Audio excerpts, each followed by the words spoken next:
Hello everyone, তো অনেকেই আছেন আপনাদের ক্রোম ব্রাউজারের মাধ্যমে অনেক অ্যাডাল্ট অ্যাড, অনেক বাজে অ্যাড আসে, অনেক নোটিফিকেশন আসে। তো ওইগুলো কীভাবে আপনারা অফ করবেন এই ভিডিওতে আমি এইগুলোই দেখাবো। আর আপনি যদি আমাদের এই প্রোফাইলে নতুন হয়ে থাকেন তাহলে অবশ্যই প্রোফাইলটিকে একটি ফলো দিয়ে রাখবেন। তো চলুন, প্রথমত আপনি আপনার ক্রোম ব্রাউজারে চলে যাবেন। ক্রোম ব্রাউজারে চলে যাওয়ার পর আমি জাস্ট নিউ ট্যাব নিয়ে আপনাদেরকে দেখাচ্ছি। আপনারা জাস্ট ক্রোম ব্রাউজারে চলে যাবেন। ক্রোম ব্রাউজারে চলে যাওয়ার পর আপনারা এখান থেকে এই যে থ্রি ডট মেনু দেখেন, এখানে থ্রি ডট মেনুতে ক্লিক করবেন। আমি আবারও বলছি, থ্রি ডট মেনুতে ক্লিক করবেন। ক্লিক করার পর আপনারা এখান থেকে সেটিংয়ে ক্লিক করবেন।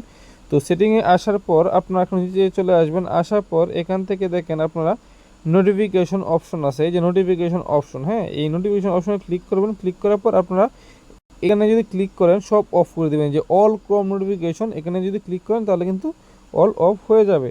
তো এভাবে কিন্তু আপনার খুব সহজে আপনার বিরক্তিকর অ্যাড থেকে রক্ষা পেতে পারেন এবং আপনাদের যে প্রবলেমটা আছে ওইটা সলভ করতে পারেন। ওকে, থ্যাংক ইউ।